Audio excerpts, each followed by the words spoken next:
लेकिन मुख्यमंत्री अरविंद केजरीवाल को दिल्ली हाईकोर्ट से झटका। रिमांड के खिलाफ अर्जी पर तत्काल सुनवाई से इनकार। एनफोर्समेंट डायरेक्टोरेट रिमांड पर भेजे गए अरविंद केजरीवाल की पत्नी सुनीता केजरीवाल ने पढ़ा उनका संदेश। कहा, मैं जल्द जेल से बाहर आऊंगा। केजरीवाल के खिलाफ बीजेपी ने खोला मोर्चा। राजघाट पर बीजेपी ने प्रदर्शन करके मांगा केजरीवाल का इस्तीफा। वही केजरीवाल के इस्तीफे को लेकर इंडिया गठबंधन में दो फाड़। कांग्रेस के संजय निरुपम ने कहा कि नैतिकता के आधार पर दे देना चाहिए इस्तीफा। संदीप दीक्षित बोले उन्हें किसी और को नियुक्त करना चाहिए। सीएम केजरीवाल ने ईडी कस्टडी से अपना पहला आदेश जारी किया है। सूत्रों के मुताबिक जल मंत्रालय को केजरीवाल ने एक नोट के जरिए आदेश जारी किया है। बाकायदा इसके लिए प्रेस कॉन्फ्रेंस आतिशी ने किया है। उधर झारखंड से कल्पना सोरेन ने सुनीता केजरीवाल के समर्थन में ट्वीट किया है। लिखा, संकट की इस घड़ी में हेमंत सोरेन जी के नेतृत्व में पूरा झारखंड केजरीवाल जी के साथ खड़ा है। दिल्ली के जल मंत्री आतिशी ने एक प्रेस कॉन्फ्रेंस को संबोधित किया। जल विभाग के लिए मुख्यमंत्री अरविंद केजरीवाल के भेजे गए आदेश को पढ़ा। आतिशी ने कहा कि ऐसी स्थिति में भी वो अपने बारे में नहीं बल्कि दिल्ली की जनता और उनकी समस्याओं के बारे में सोच रहे हैं। अरविंद केजरीवाल की गिरफ्तारी के बाद पहली बार आम आदमी पार्टी ने लोकसभा चुनाव के लिए असम में लॉन्च की गारंटी।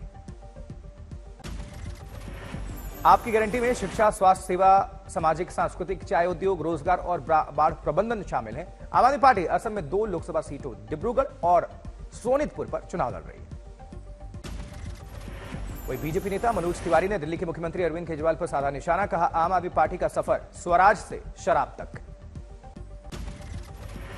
तो आप सोचने बैठेंगे कि क्या क्या हुआ है, क्या चल रहा है, तो आपके दिमाग में एक कहानी आएगी जिस कहानी का टाइटल होगा एक सफर स्वराज से शराब तक।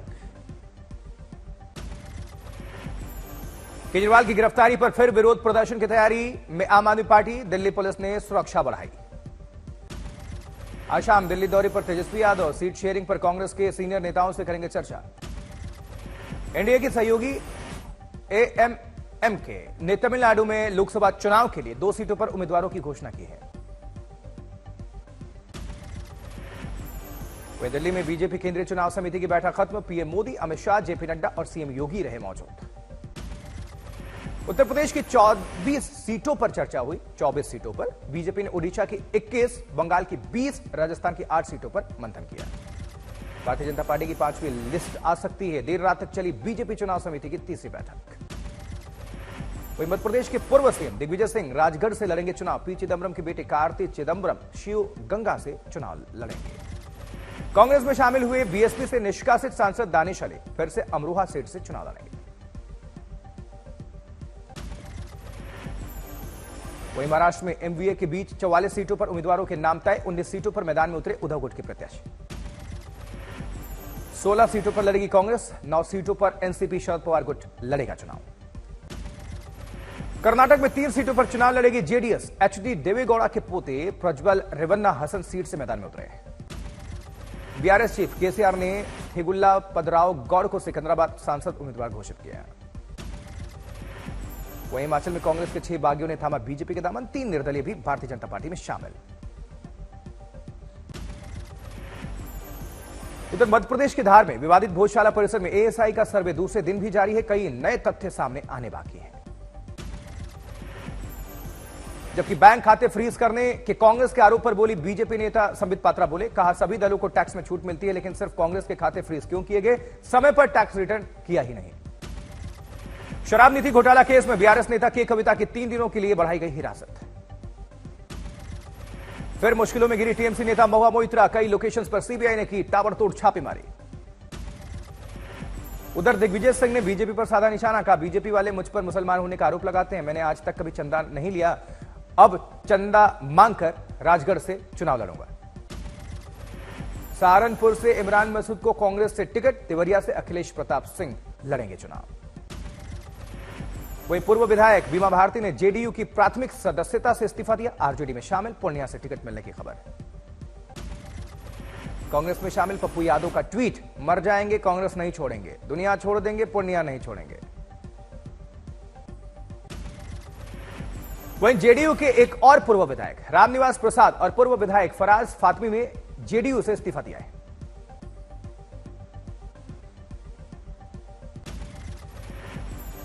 तमिलनाडु की मंत्री उदयनिधि ने पीएम मोदी के लिए 28 पैसा मोदी का इस्तेमाल किया। कहा तमिलनाडु को केंद्र से मिलने वाले हिस्से का सिर्फ 28% हिस्सा ही मिल रहा है।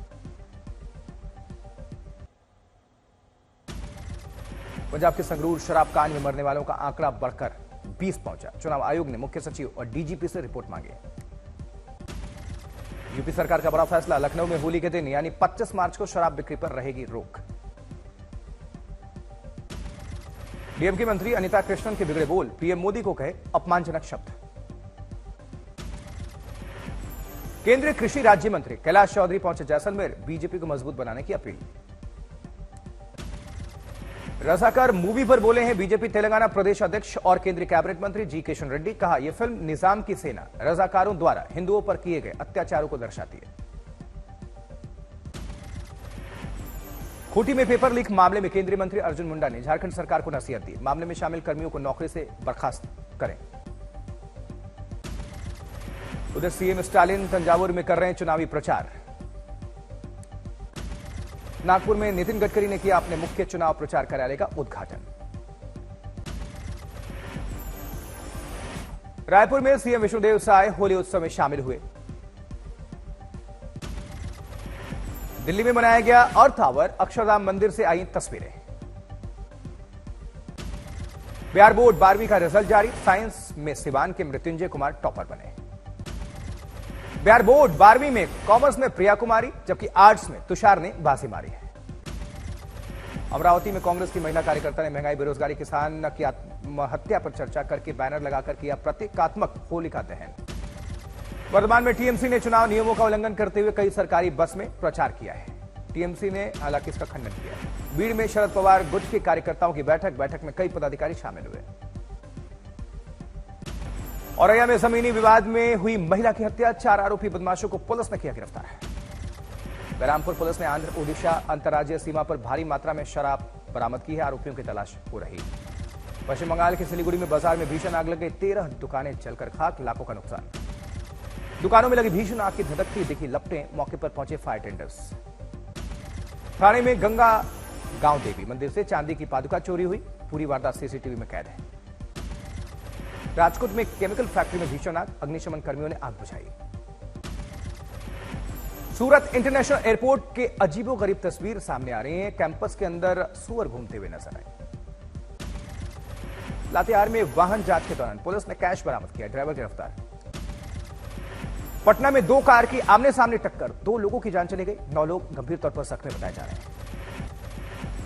बुल्डाना में नाबालिग छात्रों के साथ अश्लील हरकत करने वाली महिला पर मामला दर्ज, परिजनों ने न्याय की गुहार लगाई। कोटा में कोचिंग एरिया में छात्राओं पर अभद्र भाषा टिप्पणी करने वाले 15 मनचले कोचिंग छात्र गिरफ्तार, पुलिस ने इनके परिजनों को जानकारी दी है। उधर फर्रुखाबाद में बार एसोसिएशन के पूर्व महासचिव माफिया के खिलाफ गैंगस्टर एक्ट में बड़ी कार्रवाई, 36 करोड़ की संपत्ति कुर्क। पाली में 5 बदमाशों ने किया बीच सड़क पर हंगामा और मारपीट, पूरी घटना सीसीटीवी में कैद। अमरावती में गैर कानूनी तरीके से बारूद ले जाने वालों पर पुलिस का शिकंजा है। फतेहपुर में यात्रियों से भरी बस हुई हादसे का शिकार, हादसे में कई यात्री जख्मी। झांसी में मात्र 300 रुपए के बंटवारे को लेकर 2 लोगों ने गला दबाकर एक युवक की हत्या कर दिया, आरोपी की तलाश तेज। धौलपुर में अंतर्राज्यीय वाहन चोर और हिस्ट्री शीटर से पुलिस का एनकाउंटर, हिस्ट्री शीटर के पैर में गोली लगी। लखनऊ में दुकानों में घुसकर चोरी करते गिरोह को पुलिस ने धर दबोचा, छत्तीसगढ़ से ये चोर आए थे। सूरत में गुमशुदा बच्ची को तलाशती रही पुलिस, घर के नजदीक ही झाड़ियों से इसका शव मिला, रेप के बाद हत्या की आशंका। जबकि खेल की खबरों की अगर बात करें तो आईपीएल के तीसरे मुकाबले में कोलकाता नाइट राइडर्स ने सनराइजर्स हैदराबाद को 4 रनों से हरा दिया। आईपीएल के इस मैच में कोलकाता ने बनाए 208 रन। रक्षा मंत्री राजनाथ सिंह 24 मार्च को मतलब आज दुनिया के सबसे ऊंचे युद्ध क्षेत्र सियाचिन का दौरा करने जा रहे हैं। इनफैक्ट वो दिल्ली से निकल चुके हैं सियाचिन के लिए। पाकिस्तान से लगती सीमा पर तैनात बीएसएफ के जवान होली का त्यौहार मना रहे हैं। जाति धर्म से ऊपर देश के लिए एकता का पैगाम दे रहे हैं। होली के मौके पर अलवर में निकला 150 साल पुराना सेठ सेठानी का स्वांग, ढोल नगाड़ों पर जमकर थिरके लोग। मथुरा में बीजेपी नेता हेमा मालिनी ने होली मिलन समारोह में भाग लिया। आज इमरान हाशमी का 45वां जन्मदिन है। इमरान 21 साल से फिल्म इंडस्ट्री में एक्टिव है। डम्ब बिरयानी लेकर आए अरबाज मलाइका के बेटे अरहान। गुरुग्राम कोर्ट से एल्विश यादव को जमानत मिली। गुरुग्राम मारपीट मामले में गुरुग्राम पुलिस ने किया था पेश। और वहीं बिना केवाईसी वाले फास्टैग 1 अप्रैल से हो जाएंगे बंद, करेंगे बैंक डीएक्टिव या ब्लैकलिस्ट। बाजूस ने 30 ट्यूशन सेंटर्स बंद किए हैं, बाकी 262 ट्यूशन सेंटर्स हाइब्रिड मॉडल पर चलते रहेंगे। अमूल अमेरिका में फ्रेश मिल्क प्रोडक्ट करेगा लॉन्च। एमएमपीए के साथ पार्टनरशिप। पिछले महीने ही प्रधानमंत्री मोदी ने दुनिया की सबसे बड़ी डेयरी बनाने को कहा था। फिल्म स्वतंत्र वीर बेहतर काम कर रही है। रणदीप की फिल्म को मिला मराठी ऑडियंस का भी सपोर्ट।